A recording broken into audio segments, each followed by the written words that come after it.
Hello and welcome. My name is Mike Christie. I'm a Professor of Environmental Economics at Aberystwyth University in the UK. And today I'm delighted to introduce this podcast that we're holding as part of the university's 150th anniversary on the valuing nature for economic growth, well-being and happiness. So at today's event we have 4 speakers that will talk about different perspectives on valuing nature. Our first speaker is Dr. Ruth Waters from Natural England, and she will be talking about the Dasgupta review of the economics of biodiversity. I will then talk about the IBIS values assessment, where we look at the multiple values of nature. Following me, Karen Darke will talk about Bhutan's measure of gross national happiness.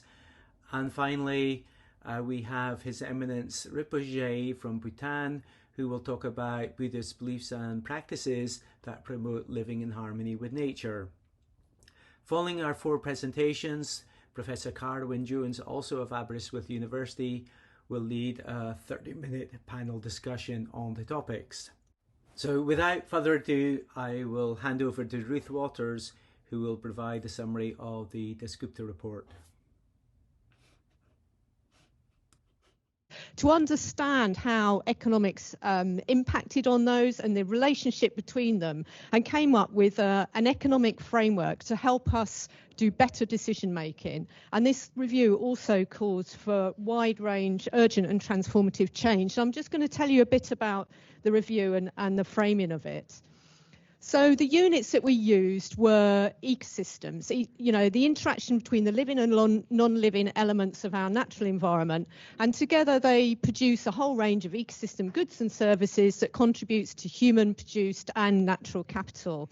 And the really critical bit about this is that biodiversity is an enabling characteristic within these ecosystems. It enables them to be more adaptive, more resilient, and more productive. And critically, it enables those ecosystem functions and processes, and they are not substitutable with technology. We can't do something man-made instead of them. They absolutely rely on that biodiversity. So because these ecosystems provide us with this whole range of goods and services, we can view nature as an asset, actually. So in economic terms, it provides a flow of goods and services which contributes to our economy. And because we view them as an asset in similar ways that we think about portfolios of financial goods and services, biodiversity within that portfolio is a really useful diversification to reduce risks in our portfolio. And actually we can think as humans as well that because of the decisions we make, whether it's individual or community or as governments, we influence this balance across our different assets. So whether it's produced human or natural assets, the decisions we're making day by day changes that balance. So if we view our natural environment as an asset in economic terms, how have we been doing in terms of managing that portfolio? Well, actually, extremely badly. This is a UNEP diagram of global per capita accounting values since 1992. And we can see since that time that our produced capital we've accumulated has roughly doubled. Human capital has increased by 13%, but natural capital has declined by 40%. So we've really been mismanaging our portfolio of assets. And so the review says that actually what this means is that our demands on nature is far outstripping its ability to supply the goods and services that we need. And this is described in an impact inequality equation. And you can see that in the little globe diagram on the right, the diagram here. And on one side, we've got our supply, which is the GS bit. That's our nature and its ability to regenerate. And on the other side is our demand, and that part is made up of the number of people, our economic activity per person, but importantly also the goods and services we draw from the environment and the waste that we put back in. So it's that how efficient we are and how much waste we produce as well impacts on this. And for several years now, our demands has massively outstripped our supply. It's gone again, Mike. So I don't know what I'm doing. I'm touching something funny. And because of that, really, we are, as I say, our demand is far outstripping our ability to supply that. And this is really, really important because we're just not sustainably engaging with nature, and this is describing why, in effect, we are in this inequality. There's two really key reasons why we need to fix this quickly. If we don't fix this quickly, we're going to absolutely put risks on future generations, present and future generations, but also on our economy as well. And one of the things that we really need to worry about actually is tipping points. So these are where a biodiverse system shifts suddenly with degradation into another stable system which is much less productive. And, you know, that is really far-reaching. It can happen very quickly. It's very hard to predict, and we don't really know what the results are going to be. So one example of that we're worried about at the moment is the Amazon. If that tips from its forestry state at the moment into a savanna, it could really massively change the world's water cycle. So very, very risky. So we really don't want to get into this position. The other thing is, if we lose a lot of nature, we lose a lot of our option value. In other words, at the moment, we do derive lots of really useful stuff from nature. Around 70% of our cancer drugs are from nature or are informed by nature. And if we lose our more species, they become extinct, we lose these opportunities to be able to use nature or learn from nature to help address our challenges going forwards. So it's really critical that we try and avoid these tipping points and we keep our options open. So conservation is much better than restoration, although clearly we do need to restore, and it's much less costly and much less risky. So one of the key things is at the heart of all of this is widespread institutional failure. And we think that because nature is mobile, it's very silent and invisible, it's very difficult to capture our impacts on and our use of nature in our institutions. And this has led to widespread perverse externalities. We're just not taking account of nature in our decisions. And so we're using nature at no monetary charge, and effectively we're investing more in producing human capital and under-investing in our natural capital. And partly this is to do with how we value it and how we price it. So in the small green tree, that represents market prices, so the prices we get from exchange in markets, things like how much you pay for your carrots or your goods. But the big green tree is actually the wider value of nature, which is much broader. The health benefits we get, the water regulation benefits, the climate benefits, and many of those are just not captured in markets. And these are called accounting or shadow prices. So we really want to capture more of those. So in the Dasgupta review, we identified 6 different forms of value, actually, which are very wide-ranging. The first one is around human existence itself. Obviously, we really need nature to live. We cannot live without it, and we are part of nature ourselves. So that's one important value. The second one is the contribution to human health. So as I mentioned, you know, we do derive lots of medicines from nature, but it also helps us manage disease and pandemics and so on. The third one is an amenity value. So we use and enjoy nature. We go out and recreate in nature, and that's the amenity value from enjoyment. And the fourth one is a use value, and that's really about what I term ecosystem goods and services, the benefits that we get from nature, anything from climate regulation to improvements in our air quality, our water quality, and so on. And the fifth one is in existence value. So I was trained as a primatologist, and I would absolutely love to see mountain gorillas. Now, the chances of me seeing those is quite slim, but I really value knowing that they exist out there in the world. So that's an existence value. And the final one is intrinsic value. So we may view something as sacred. We may just think nature has moral worth. We may not be interested in actually knowing anything about it, but we think it has some moral worth in the world. And so it captures this intrinsic value. Now, in the Dasgupta review, in the next few bits I'm going to talk about, it really focuses on this use value, these ecosystem goods and services, because that's a bit that we think we can try and fix in our current economic framing. But it does have this much broader view of values altogether. So what the Dasgupta review said was, you know, because of this fundamental reliance on ecology, that the economy relies on ecology, we can't substitute anything with something man-made, that the economy is embedded in nature, it's actually limited by nature. And this actually changes the way we should apply and think about economics in what we do, to really build nature into the whole range of decision-making.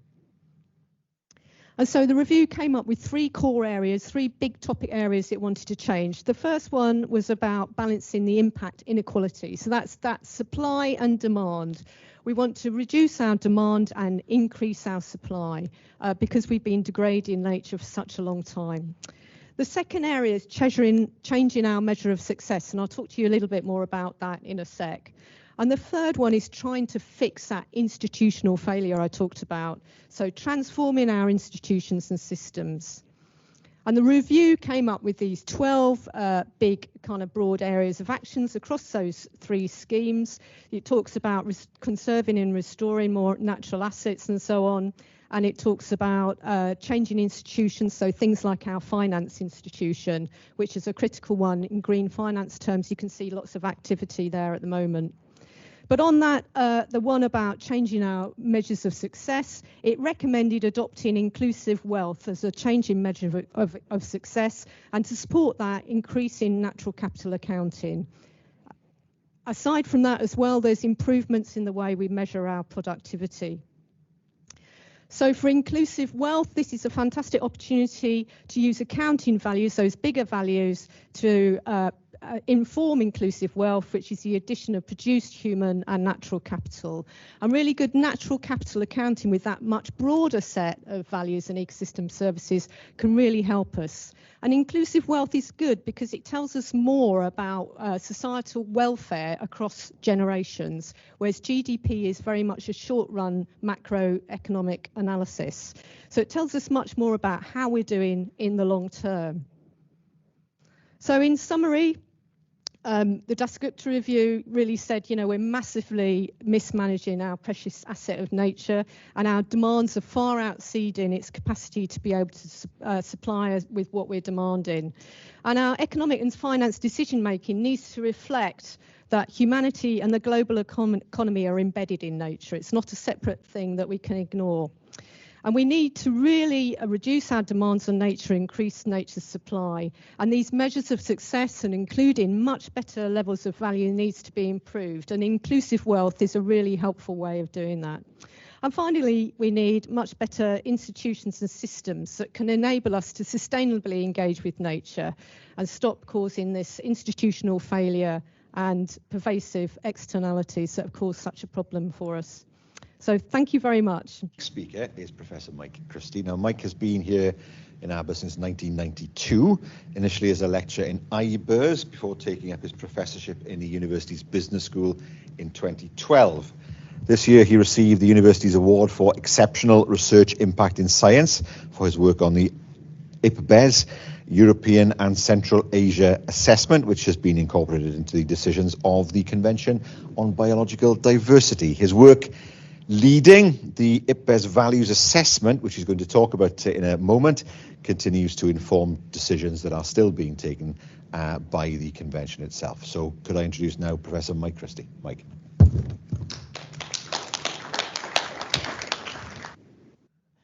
As I say, I'm Mike Christie. I'm based here in the University Aberystwyth, and I'm going to talk about the IPBES Values Assessment.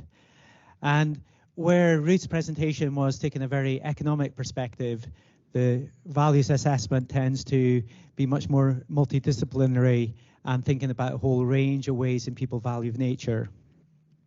So I'll start off giving a bit of background to the value assessment, then I'll say something about the different ways we think about values, and then how we can incorporate those values into decision making. So the values assessment was published last year, and actually we've got a paper in Nature summarizing it, published a few months ago. And with the IPBES report, so IPBES is the Intergovernmental Panel for Biodiversity and Ecosystem Services, so it's like the IPCC for climate change, but for biodiversity and nature. And with IPBES reports, it's all the governments around the world come together and say, what evidence do we need in terms of nature and biodiversity? And so they came up with the idea of thinking about a review of how we value nature. And we produced that report, and the summary for policymakers gets approved, actually word for word. We spent about 3-4 days with all the governments defining it to show how this evidence can lead or fit into policy decisions. So the actual values assessment, it took about 4 years to produce. There was over 300 experts contributing towards it from 50 different countries, and the authors came from a wide range of disciplines. And if you add up all the time that we have contributed, it's about 19 years worth of work evidence. So it was a big report, and myself and those 3 other co-chairs leading it. So the aim of the values assessment was to firstly try and understand the diverse ways in which people interact with and value nature.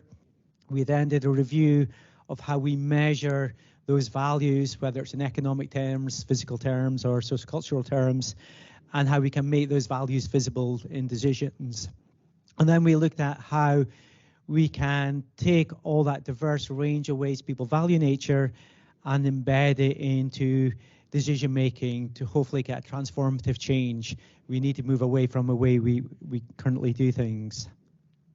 So I'll start with a key message.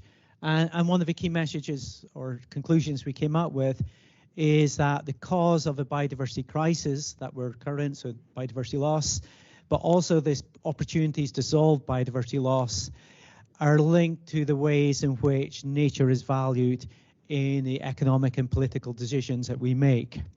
So, for example, if we think about economic and political decisions, they tend to be focused on a narrow set of values, which are largely based on market values and maybe some non-market values. And we often ignore the wider range of values, such as the intrinsic values of nature or the relational values, so a special relationship we have with certain bits of nature. But it's not only just the economic systems. Often, like nature conservation policies, they prioritize the intrinsic value of nature. So if you think about some of the national parks in Africa, they've excluded people from those parks. So again, it's a narrow set of values, and it means that the solutions are unsustainable. So one of the key outputs from a values assessment is thinking about the diverse ways in which people value nature. And before I talk about the actual values of nature, I'll say something about the IBIS conceptual framework, and it's similar to some other conceptual frameworks. So at the bottom of the diagram, we've got nature, which comprises biodiversity, and an important aspect of the IBIS report is to move beyond the economic worldview to think about other worldviews. So we also consider things like Mother Earth and different ways of thinking about nature. And nature delivers a whole bunch of what IBIS calls contributions to people, so way people benefit directly or indirectly from nature. And in old terminology, we used to call it ecosystem services.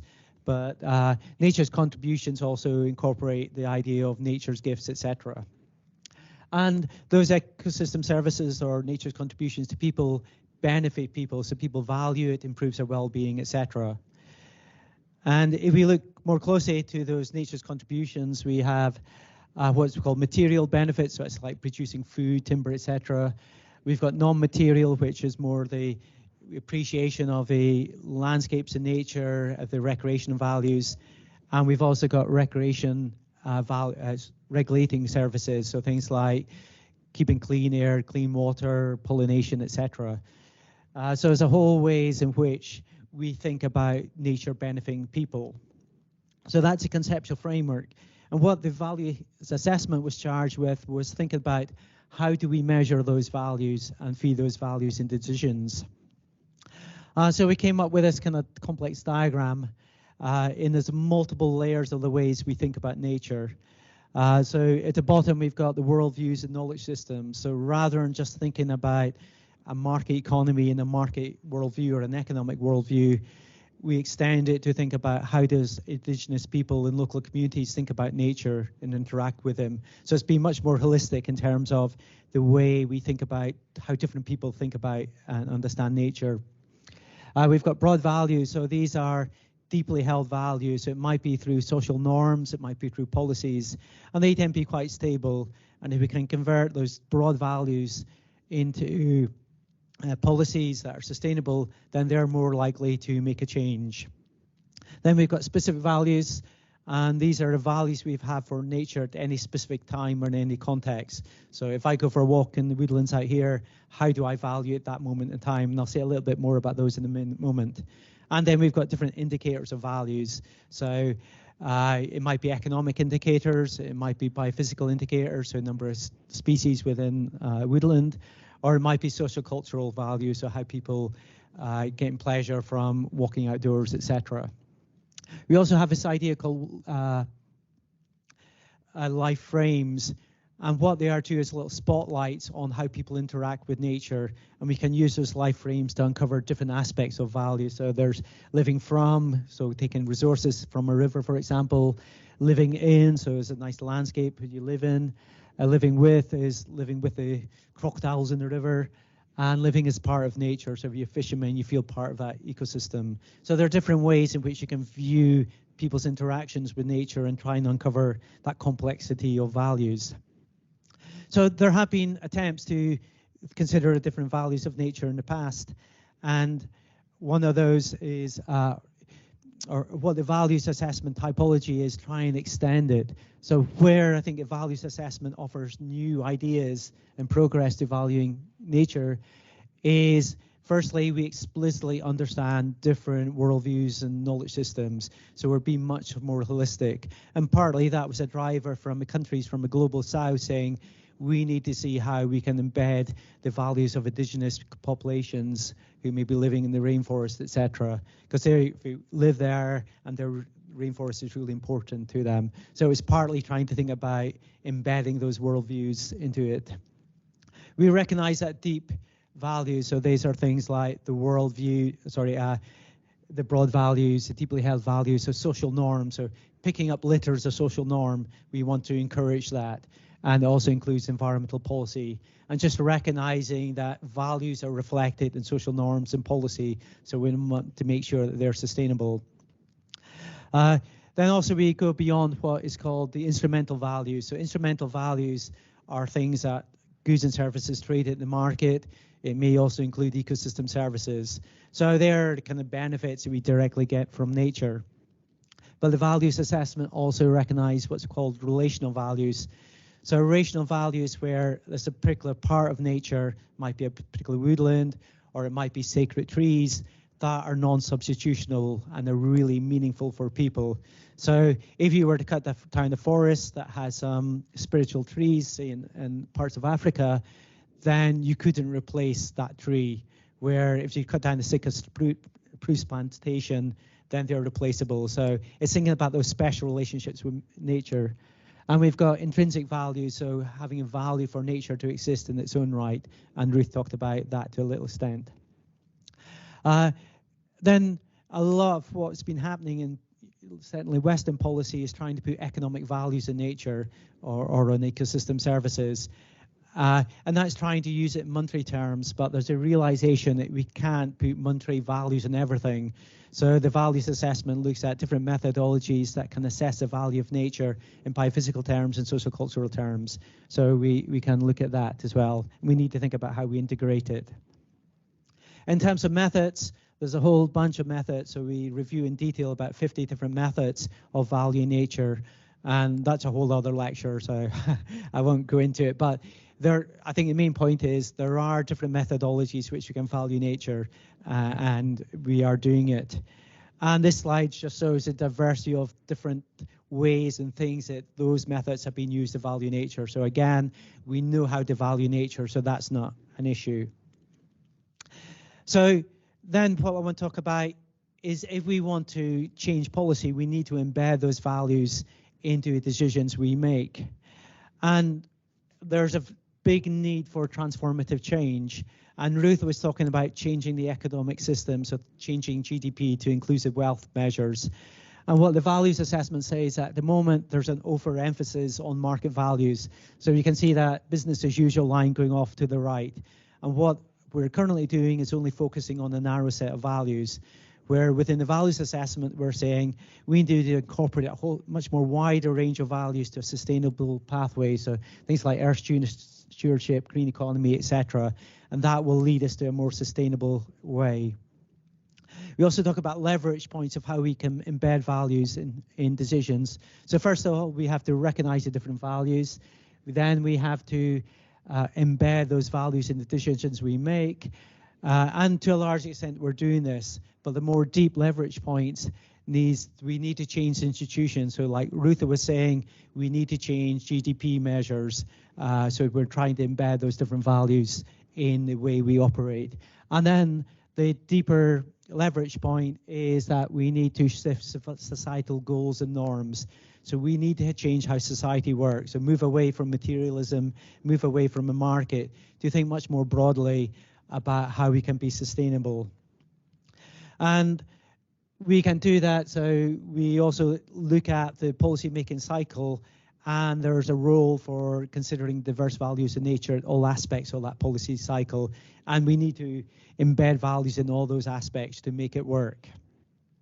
So to conclude, what the values assessment says is we need to recognize, embed the whole diversity of nature's values. So what that means in real terms, we need to think about what values are important or affected by policies, and also whose values. So make sure everybody's got a voice and being able to say how decisions affect them and nature. So we need to embed all those diverse values in decisions, and it's only that way do we get better outcomes for both nature and for people, and it's not separate things. Okay, so thank you very much.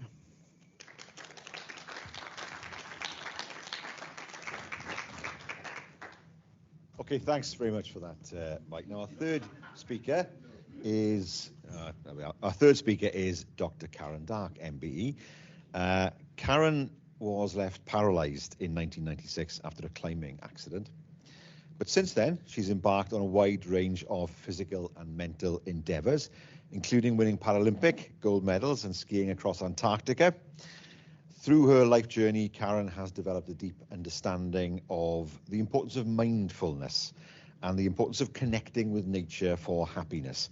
And this led her to Bhutan and a fascination for the way in which Bhutan measures people's well-being. And Karen's going to talk to us about insights from Bhutan, where national wealth is measured in terms of gross national happiness. Karen. Take decisions based on the impact on people and on the environment and on the natural world with precedence over the impact on economics. So basically GNH, gross national happiness, is more important than GNP, gross national product. So I was long fascinated by Bhutan. I sent a fax to the King of Bhutan 30 years ago to try and get permission to go there, because back then it wasn't open for people to visit. I didn't get a reply. But in my journey in the Paralympic world and my connection to the number 79, which is the atomic number of gold, and winning a gold medal in Rio, I shifted away from competitive sport into this concept of how do we find more inner gold? How can we create more connection to the things that really matter? And this led me to a discovery of a reconnection with Bhutan and another fascination with it, many decades overdue, and a desire to go there and to take a group there and to explore how Bhutan is doing things differently and what perhaps we can learn from this country. So a small group of us went to Bhutan. In the process of organizing the journey there, I was also fascinated by a study that was done on levels of happiness and comparison between people who were paralyzed and people who'd won the lottery. And you would think naturally that someone who's paralyzed would end up less happy than someone who's won the lottery. But you may not be surprised, and the reason I'm sharing it is to show that the results showed that 1 year later, the baseline level of happiness of both groups of people had gone back to its original position, and actually the people who were paralyzed in general tended to be happier than those who had won the lottery. Why is that? Well, that's another conversation, but I believe it's connected to that when we go through difficult things in life, when we're exposed to traumas and challenges, it often requires us to reflect a little more deeply on what really matters and to go inside and become more connected with oneself. And that can actually lead us to being a lot more happy than when we're just putting our happiness extrinsically on everything around us. So we arrived in Bhutan on the blessed rainy day, the 22nd of September, which happened to be, this is last year, which happened to be the first year that the country was open following the COVID pandemic. So we were on the first flights into the country, which meant that leaving the plane was a unique experience because we were greeted by dancing on the runway. And just immediately immersed in this very, very different feeling. I don't know how many photographs I took before even leaving the airport, but I was immediately impacted by this sense of being welcomed of real connection with other human beings, not just something superficial, and it immediately felt like a very, very special place to be. We were taken to a temple where we were blessed for our journey, and we continued in that way. The first day, the plan was to do some cycling across Bhutan, so I was on my hand bike and some of the group were on bikes. So we took a journey for the first day to the country's capital, Thimphu, really taking in some of the beauty of the country and that deep connection with nature and with tradition and culture. What I particularly noticed, I think what we noticed along the way were things like this. So this is a local school that we passed. It was a Saturday. The kids were just back in from collecting rubbish. They spend all morning every Saturday litter picking. That's just part of what they do. And you can see the sign outside here, your waste is your responsibility, keep the community clean, help the earth rejuvenate. So these values are just so embedded into the everyday way of life, or so it seems to seem to us as outsiders coming into Bhutan. When we arrived in the capital in Thimphu, we visited the Centre for Gross National Happiness. What better mission could you imagine than this, to create, sorry, it was on black on my screen, but to create a unique place of reflection, learning and action where nature, culture and spirituality blend in a harmonious way towards happiness and compassion for the world. I want to live in a country that has that as a mission. And in fact, the legal code that was set for the country in 1729 is that if the government cannot create happiness for its people, then what's the purpose of it existing? So everything that's done in Bhutan is a little different to anything I've ever come across. There is basically 4 pillars and 9 domains, and a survey which is done every 4 years, I think, of a percentage of the population to assess levels of happiness and impacts on happiness. The 4 key pillars that this is done around are socioeconomic development, around environmental preservation. For example, by constitution, I think it's 71% of the country must be covered in forest.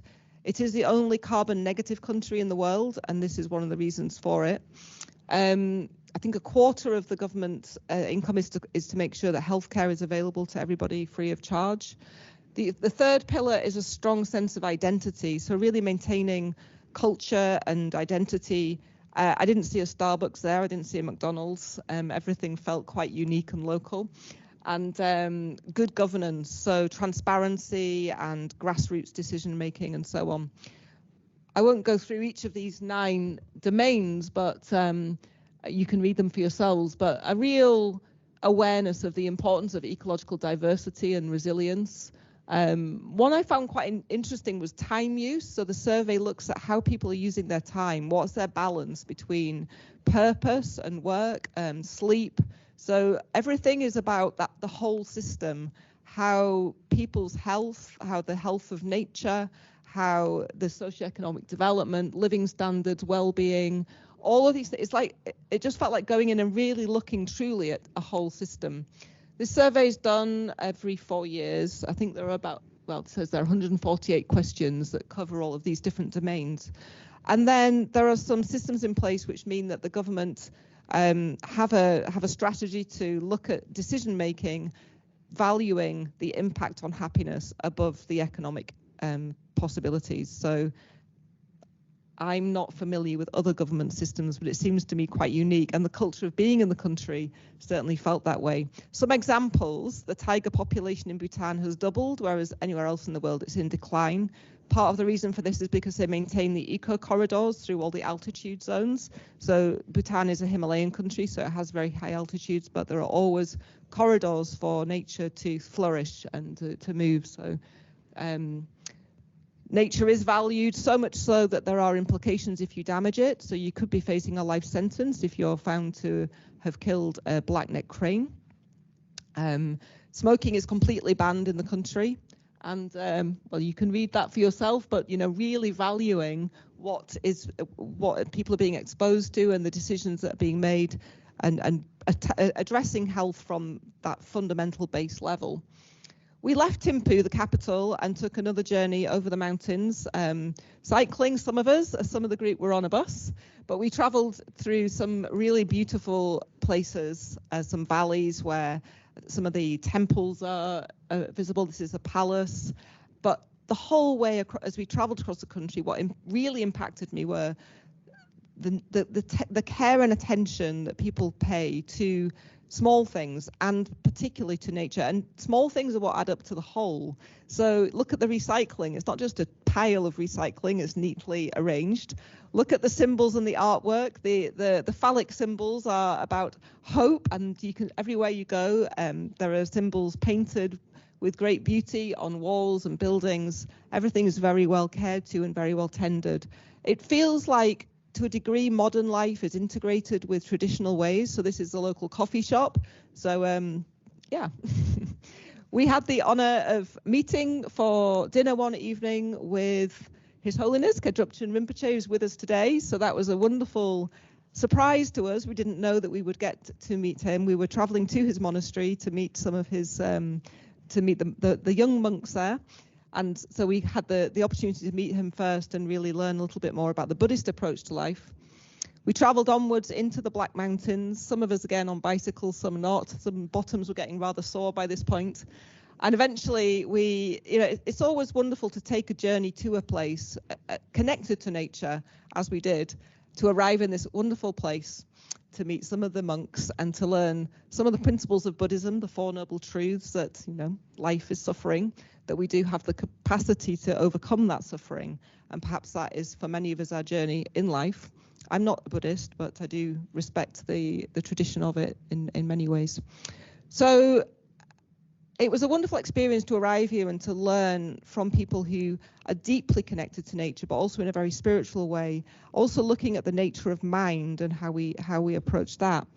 I was inspired just a few days ago, and I'll wrap up with this, to put together a few words. It's a little twee, it's a poem, and it is about, it's inspired by our experience in Bhutan, but it's also inspired, I suppose, by my connection with the more Western developed world. So I'm just going to play this to finish off with, and I'm not sure whether I should read it as we go or not. I think I'll just let you read for yourselves. So here we go.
I perhaps should have read the poem, because I've realised some of you at the back may not be able to read the text, but yeah, I'd like to hand over.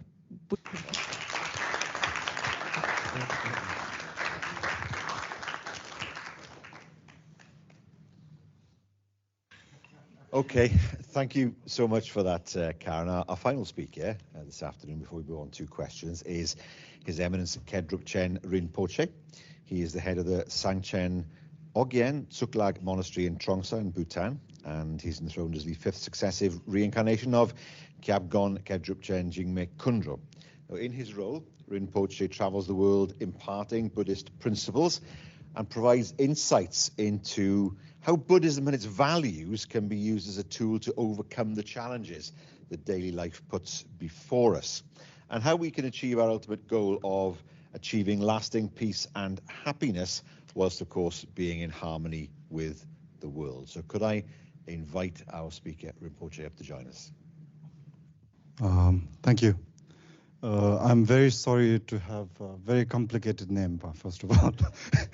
And thank you, Karen, for this beautiful kind of like, sharings about the Bhutan, and it makes my job very easy. I'm here to share a little bit, some points from Buddhist values. Well, Bhutan, as like, Karen has just introduced, is, the value of Bhutan is measured through GNH rather than GDP, which is gross national happiness. And our kind of like king and our kind of leaders, those who are very wise leaders, has secretly, hand over the spiritual leaders in the country to, make people happy. So the entire policy is called GNH, basically, which is actually deeply rooted in Buddhist teachings, actually.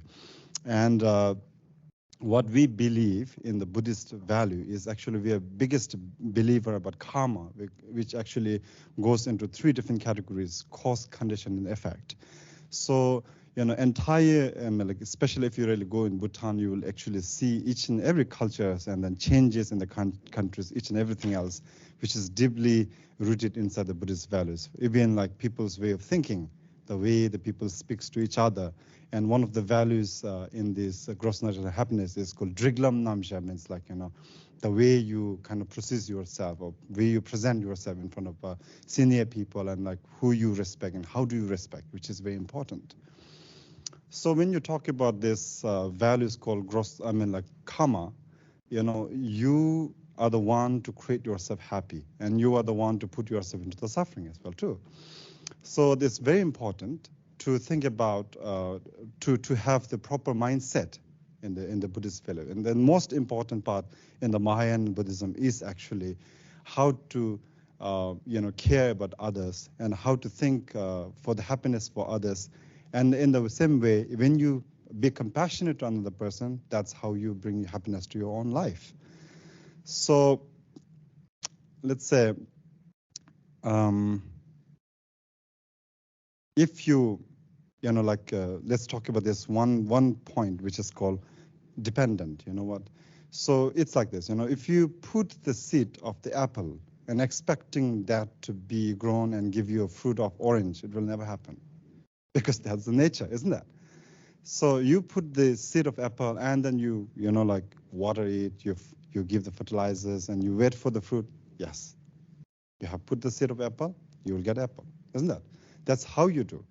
And actually, each and everything in our life is the same thing. You talk about happiness in our life, but if you keep on desiring something new, and even not, we human beings are sometimes very terrible, isn't that? We do not stop at where we get it. If you have, let's say, like $100 in your bank, you don't stop there. You look for $1,000, then you look for $1 million, then you look for $1 billion. You do not think about another person.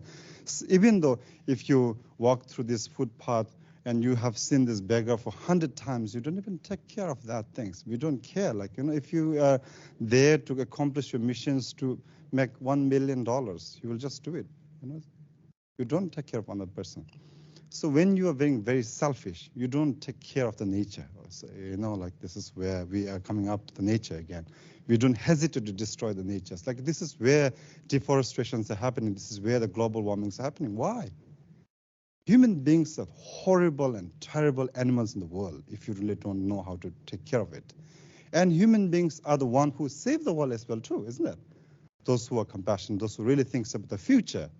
People now talks about, okay, how do we prevent the global warming? How do you take care of the glaciers that is there, millions of years, isn't that? That's all human beings are doing up. So it's most important. It's very important that we human beings think something about the future. And when you think about the future, it is you again. If you wanted to be happy tomorrow, it's very important to have something today. We should talk about more nature and organic, which is very important. And how do we make a change? Is that first we have to think about that things. We have to create a cause for that. Then there will be a condition. Then there will be an effect. That's the basic value of a Buddhist. I mean, for a Buddhist, as a Buddhist, it's not about like belief system. It's a reasoning. It has a values in it. So that's how we actually, this is how the Bhutanese, basic Bhutanese peoples believe in the karma, we call it. Okay, so that's why, like in Bhutan, like this, which is a very small country, a landlocked country in the huge like countries like China, between China and like India, we are just squeezing like just 780,000 people living inside. So we don't think that we could make a huge change, but definitely each individual, we are trying to make change in our own life. So when you talk about, again, like one values of Buddhism is individualistic, If you wanted to change your country, the first most important person to change is yourself. When you change yourself, you change your family. Then you change your, community. Then you change your country. Then you change the world that you live in. That's how we change. That's how we make a change. So when you talk about the individualistic, so that's what we talk about. Like 60% in the law, in the constitution of Bhutan, it's written that 60% of our country has to be covered with the nature, and it's still like we have 72% covered with the nature. So that's where we believe in like pure water, where we believe in the pure air, where we believe in good health. That is good life, isn't that? Eventually, it's how we, there are so many edible things inside the forest. You don't become indigenous people with that. You don't need to wear the short pants and just walk inside.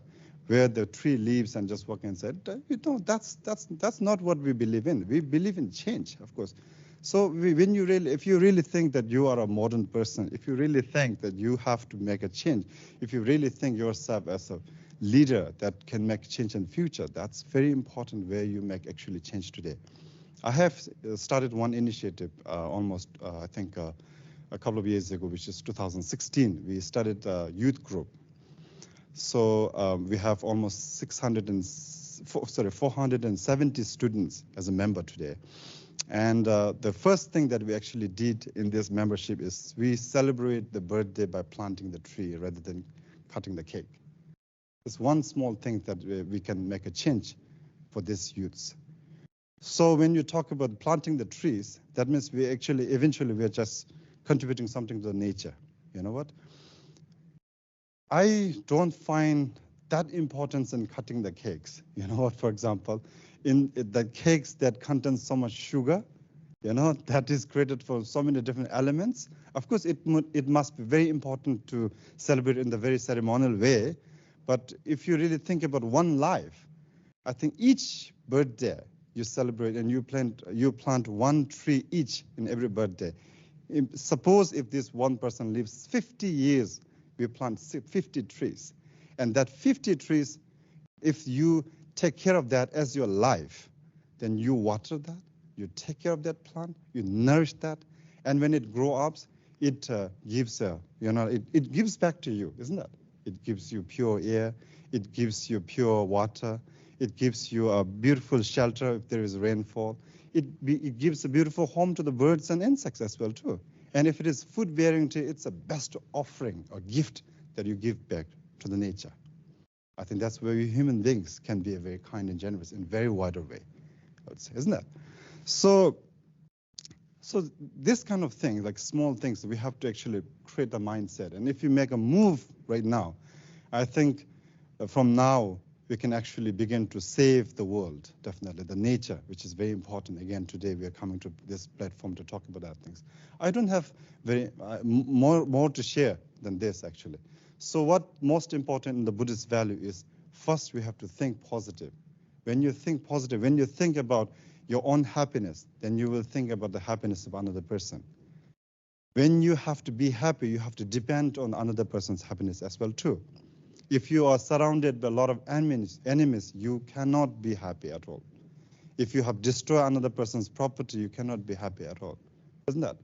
A person with a gun and like a lot of protections around does not mean that person is happy. It's a lot of fear, basically. Why do we need a gun? Because you have a fear that someone might attack you, isn't that? Why do you have to have protections around you? Because that you have a fear that someone might come and harm you. That's how it is happening, isn't that? So if you wanted to be fearless, if you wanted to be happy, if you wanted to give happy to other people as well too, the most important is that you have to learn how to help others as well too. You have to learn how to preserve the nature. You have to learn how to change your inner nature, which is very important again. Thank you. Okay, thanks very much, Rinpoche, for that contribution. Now, I think we need to invite our speakers up here, and we'll start off with some questions. So if we could ask our 4 speakers to join me up here in front of the desk, sitting on the desk. Okay, well, many thanks to all of you for your contributions. Now we'll move on to some questions. Before I open questions up to the floor to give you some time to think as to what you want to ask, perhaps if I could kick off with the first question, which is this. Now then, I'll ask the first question and I'll give you all some time to think about what you'd like to ask. And it's this. What must we do to change the way that we live in order to live more harmoniously with the natural world? That's a broad question to begin with, but perhaps some examples of what we need to change. I'm going to start off by going in the sequence of the speakers. So Ruth, if I could come to you first. Thanks very much. Gosh, that's a good question to start with, isn't it?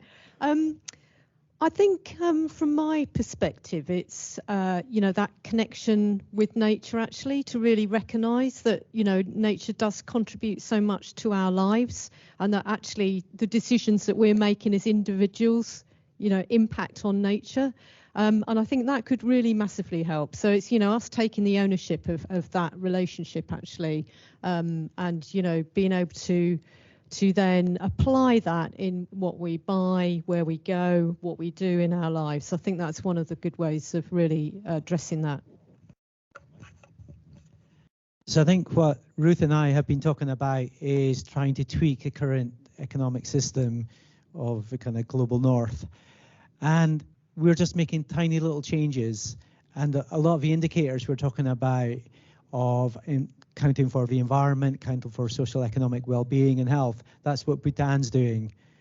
But Bhutan's went the whole way and just completely had transformative change, or maybe not transformative change because you didn't actually change anything, but we need that transformative change to be much more like Bhutan if we're actually going to care about nature.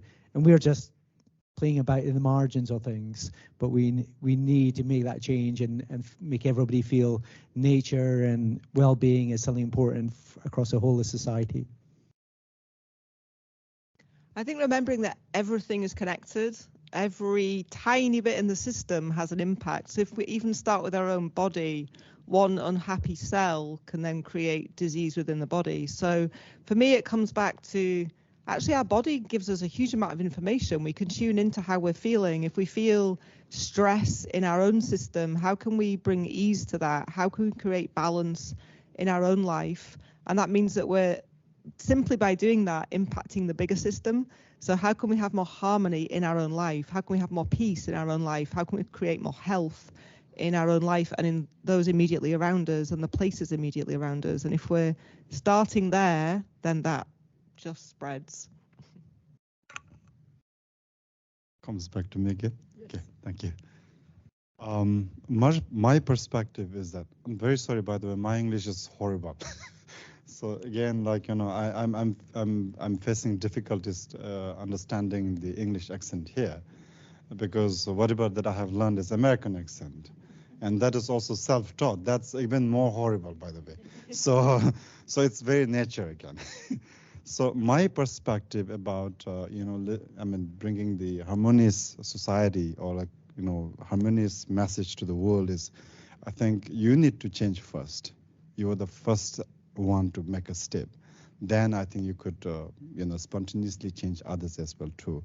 And another thing to talk about is if we have a stress right now, if we have a problem in our life, we have this habit of nourishing that problem again and again, thinking about how should we change this problem. Things won't work like this. Just keep quiet and calm yourself that every problems are impermanent, it will just go away. And then things will come again. Like, there will be a new problems that will come tomorrow. If you have a problem today, it will go. But, things you have to really learn is that everything is uncertain. Things will go away. So if you believe in that system, I think it will work spontaneously. Thanks. I've got my first question just there. Thanks very much, Solomon.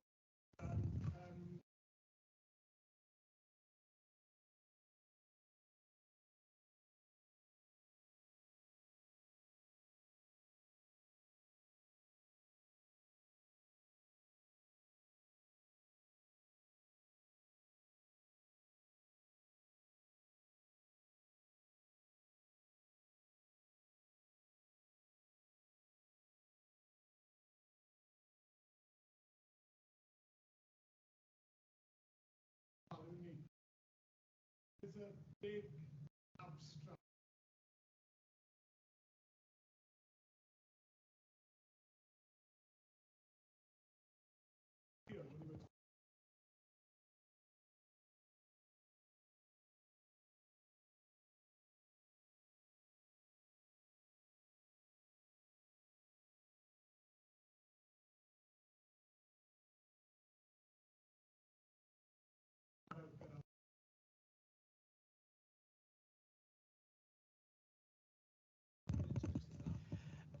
Yeah, I think one of the difficulties we had with IBES is nature is really complex. If you compare it to the IPCC for climate change is easy to address. You just look how much carbon or methane is emitted and you can directly target it. But what does nature mean? How do you measure it? How do people change their lives to account for nature? So addressing nature is difficult to actually address. I think what the values assessment argues is that at the moment we are focused on a narrow set of values from nature based on what we buy and sell in markets and maybe some broader stuff. And it's trying to think about how we can account for those much wider benefits of nature that we largely ignore but are important to us. And that needs us to move away from measuring well-being in terms of GDP and profit to move to much more sustainable indicators.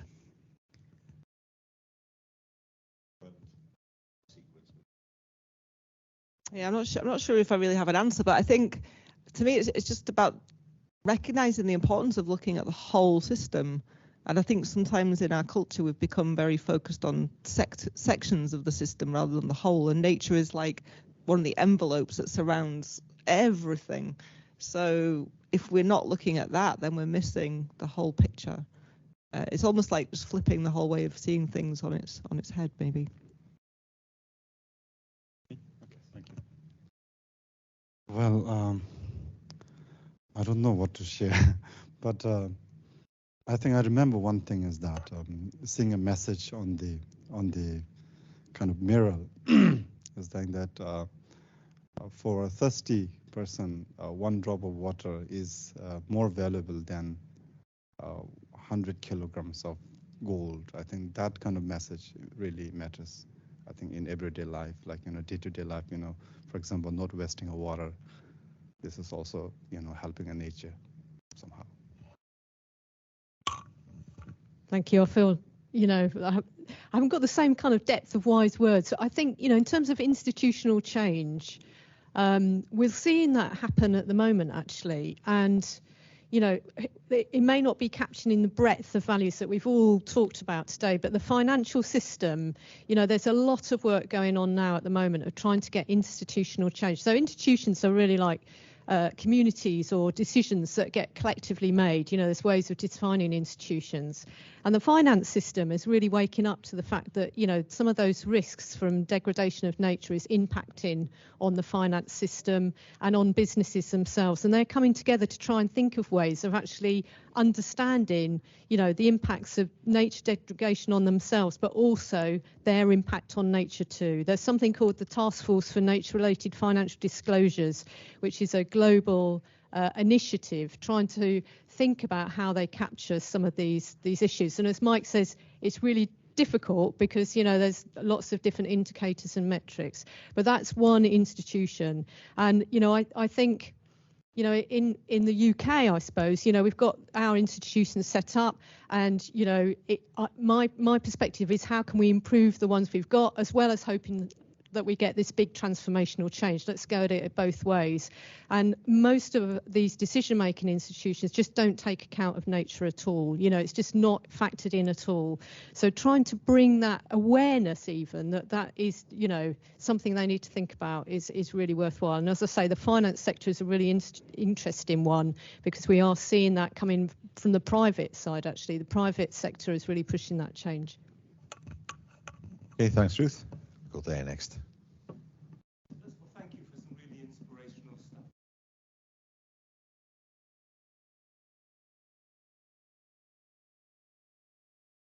Adult society's behaviour. My kids and my grandkids really get this stuff.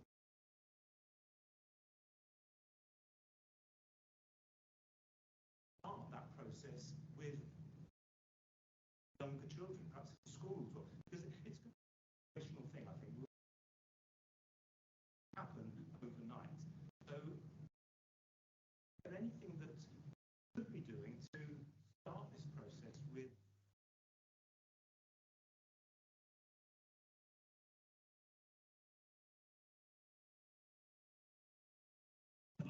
Start with Karen. I guess that's what I could see was happening in Bhutan. And I get the big question is, how do we change? Do we believe in change from the bottom up or the top down? And if you're seeing it in your children, your grandchildren, then I would remain hopeful that that means that will come from the bottom up and that will change systems. But maybe that's just a hope rather than a proactive approach. I think when I became paralyzed, I was really unhappy initially. And I think I thought I had to flip my mindset to focus on what I had, what I still had, and what I still could do, rather than what I didn't have and what I couldn't do. And maybe sometimes we're going to have to go through pain as a society to realize that we've got it wrong, or that we're valuing the wrong things, or that we're looking at things the wrong way. So just like as an individual, we go through suffering to realize that we need to think or approach things differently. Maybe we need to do that collectively as well, and that pain, if you like, is part of the process.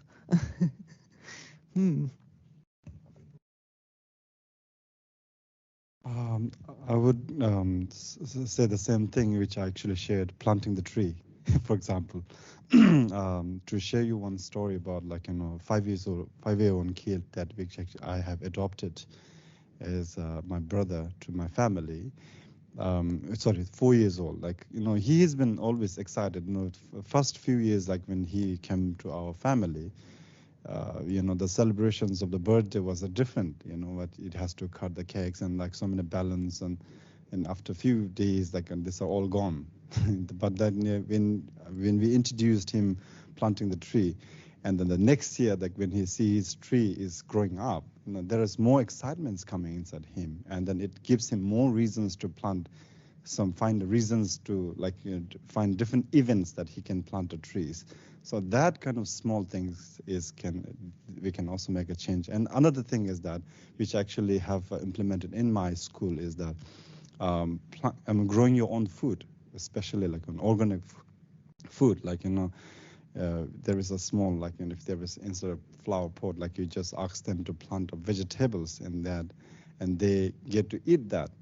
They get a sense of like where the natures are coming up, without any pesticiding it.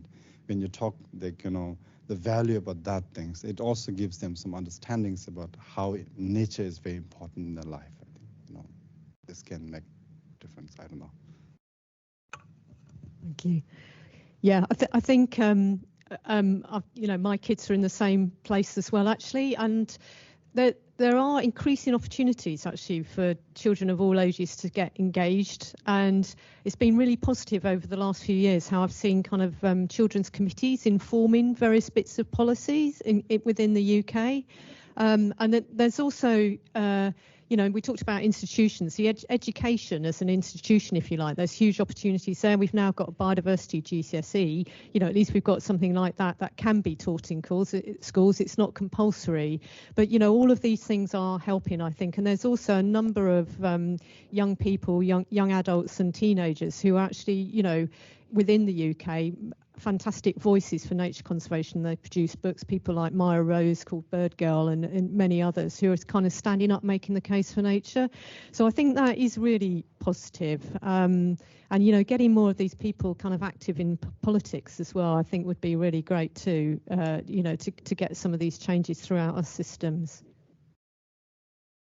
I'm going to pass my response to one of my students, Natalia.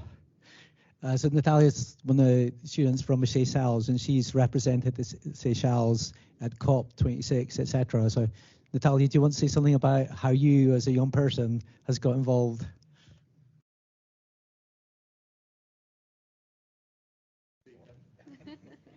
It's actually horrible timing because I've lost my voice.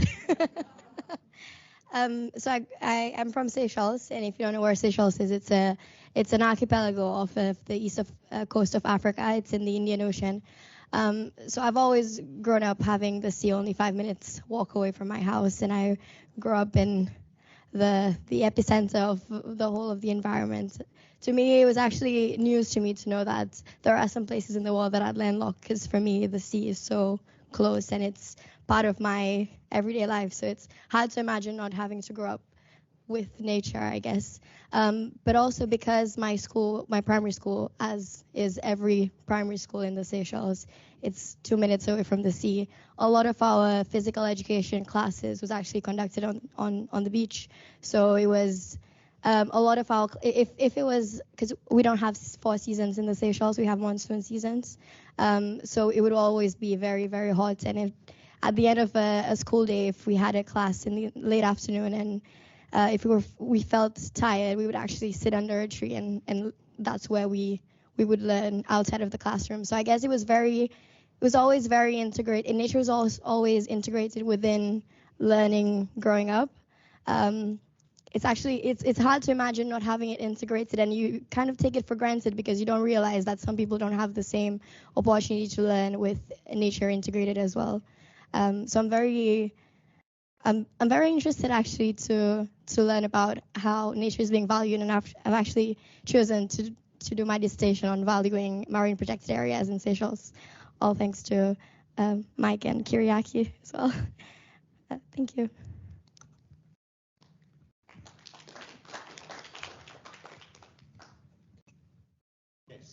The question is, how do we value wild nature? A lot of allusion there to some of the species we've lost over the past, well, bears more than 1,000 years in Wales, wolves probably 17th century.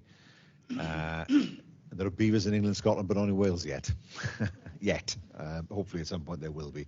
So how do we value wild nature? That was the question for us, using the tiger as an example of what's been done in Bhutan.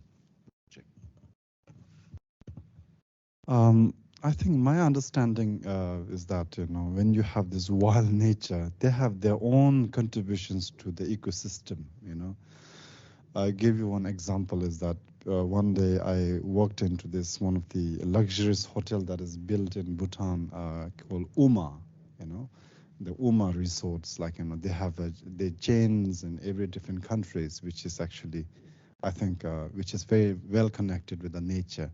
And beneath the resort, there is a paddy field, and one of my friend, we just walked through that, and then there was this, how to say, it was bulldozed, you know, everywhere. This paddy field was, you know, they harvested the paddies and everything, I mean, like rice and everything was done, and it was bulldozed by something else. I thought like it was like, you know, the manpower came in and they did it. And it was not like that. It was the wild boars come and they did their own job. And then they keep on doing this same thing. They have been practicing these things. And then they, when the spring comes, they, you know, like they do the plantations of rice again. Like, you know, they have, if you really value that thing, I think ecosystem happens.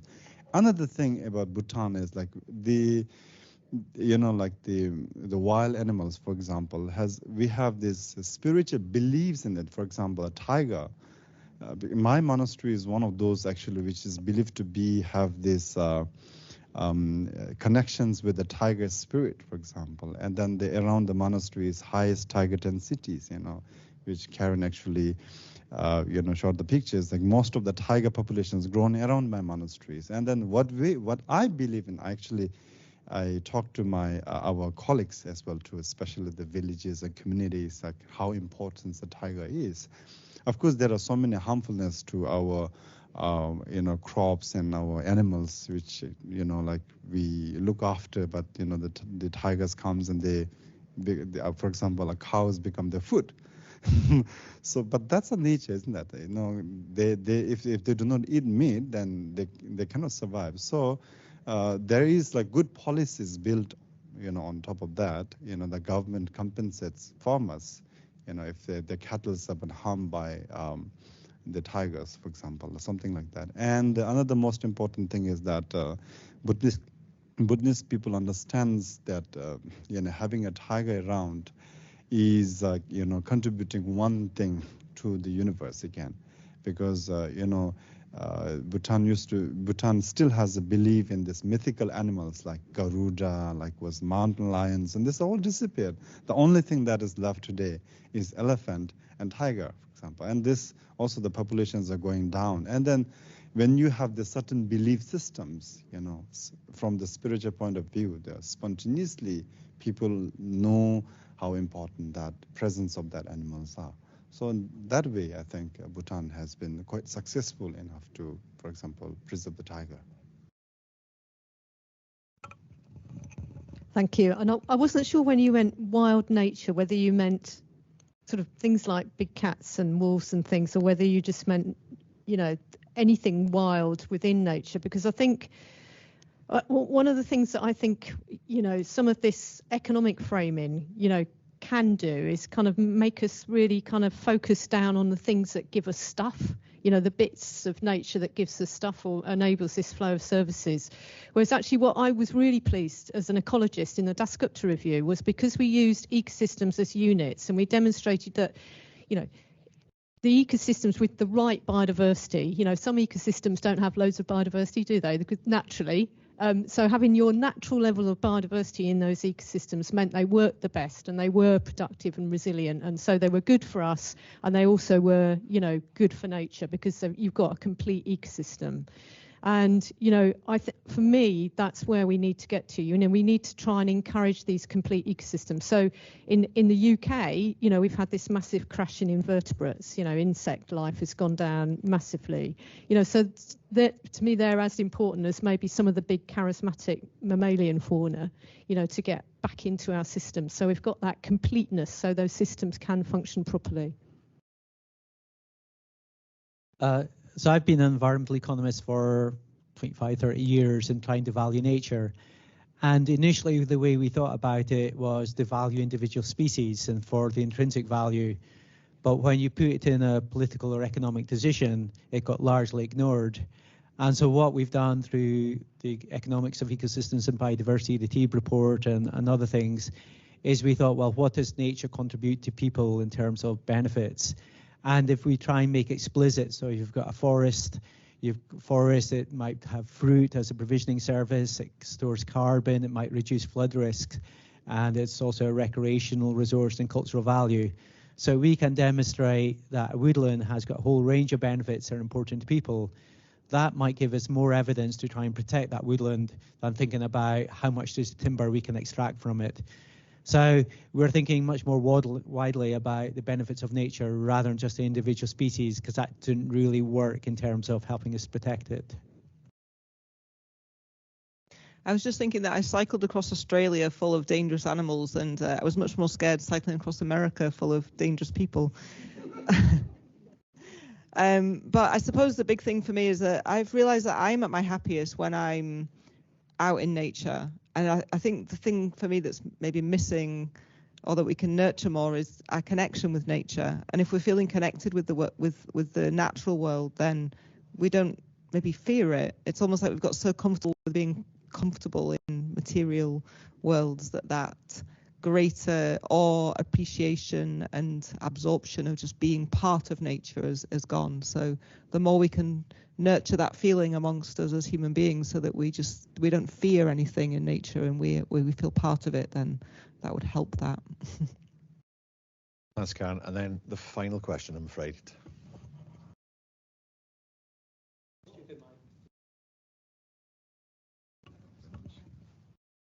Yeah, a lot of the discussion obviously is dealing with economics, and I just wondered whether there's any value. You did touch on these things in your presentations about this sort of intrinsic value, I guess, within nature, and sort of nature's value for its own purpose, its own interest. There's various texts coming out, one by Robert Macfarlane, the writer, on Nature Writer, coming out soon, I think, about sort of flipping the conversation and the perception of nature to thinking about things like the sentience of nature, in a sense. Like, does the river have sentience? Can you and so thinking about these things in that different perspective can maybe force economics or force cultural change in ways that merely looking at it from an economic point of view might not. And I wondered if you thought how we might, in our Western culture, be able to start thinking about these things in a different way, perhaps learning from examples in other parts of the world.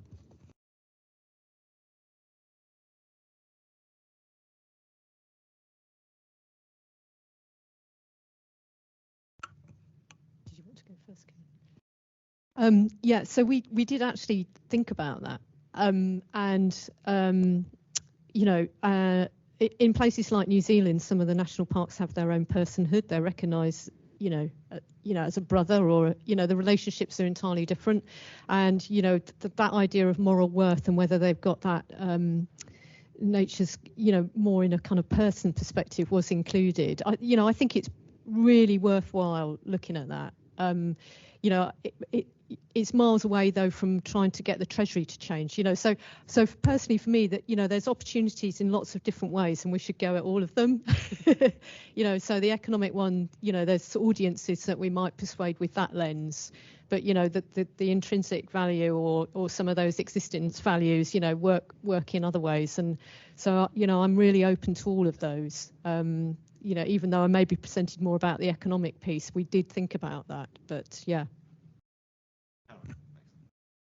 I suppose I was just thinking about my time in Bhutan, and we spent some time forest bathing there, and my realization that that's something that a lot of people do as a weekend activity. So it's just so embedded as a thing that you would do, just to go just to sit in the forest and listen and absorb. So I think a lot of the change needs to come from individual responsibility to change what we do day to day. I suppose if we expect our institutions to change everything for us, then change will be slow. Whereas if we can take that individual responsibility as well, or within families, then that's also a better route to accelerate change. When I think about my time in Paralympic sport, I would pedal away, and you're not seeing anything change. Like, change is exponential, so it often looks like nothing is changing, and then suddenly rapidly it does. But I am forever hopeful, so hopefully if we all just keep playing our part in those small ways, as well as things happening on these bigger within the systems and the government and so on, then change will suddenly become exponential. So I think one thing we tried to do in the values assessment, and from a demand from the Global South, was to think, although there's broader ways and worldviews of people connecting with nature, and a part of that was those relational values. So when people are living as part of nature, and similar to Bhutan, and trying to get that understanding of that deep, meaningful relationship with nature. And in the global north, and we're largely detached from it, so a lot of kids don't know where milk comes from or whatever.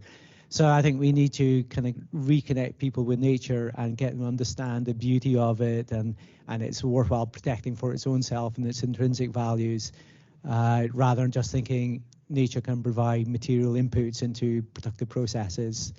Yes, it does, but it's got much more value than that.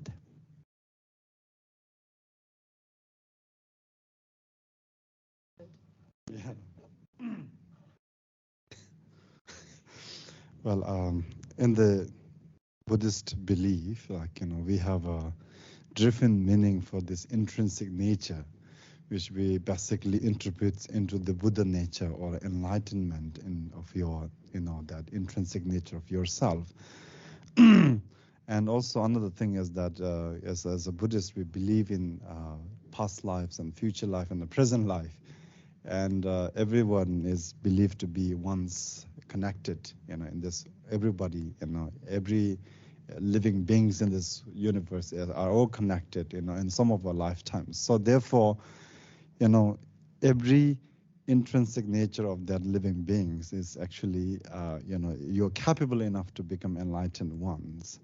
So that's where we actually come to, like where loving kindness, for example, when you really understand that intrinsic nature is there. So this present condition becomes very relative, that's relatively when you interpret someone else, you do not take everything seriously. For example, if someone is your enemy, you do not take that enemy as very serious enemy, it's just a time zone. And if you be kind to that person, tomorrow that person could be a good friend to you. Likewise with the nature as well too, like, if you plant something else today, tomorrow it could grow and it could become a tree, it could become a home to something else, isn't that? So if you believe in creating a home as well too, you have to believe in the nature spontaneously. That is intrinsic, isn't that? For example, if you have to build this home, like it's very important to have a stone, it is very important to have a water, it is very important to have a air, it is very important to have a heat as well too. So with all those elements created, but if you destroy it today, so you won't have tomorrow. You won't have a gift for your children's tomorrow. And that would also destroy the further future as well. It's very important to have a present, you should create the values today so that tomorrow you can present it to somebody else. So that is also intrinsic. This is how we believe in the Buddhist way. I've always been attracted to Himalayan and Buddhist countries, but I just had a thought as you were speaking there, that whenever I've traveled through those countries, there are always flags flying for the 5 elements. So they represent air, water, earth, fire, sky. And if that's just kind of part of thinking, so you instantly are connecting to it. So along the road that we cycled to Thimphu, you saw the picture with all the yellow flags, which represents Earth, and I think there've been landslides there, and so you see that, and it's just intrinsic. Everything's connected. So maybe we should start planting colourful flags everywhere. Well, time has beaten us, I'm afraid. It brings us to half past 4. Diolch yn fawr iawn i chi gyd am ddod. Rhywna ohonoch chi sydd gyda ni yn yr ystafell. Diolch yn fawr iawn hefyd i rhywna sydd ar y lein am wrando a wrth gwrs am bod yn rhan o'n digwyddiad ni heddi. Thanks very much, all of you, for coming and listening. I hope you found it interesting. Thanks very much as well to all those online who've been listening as well. And before we finish, could I just ask you all to show your gratitude to our panelists today.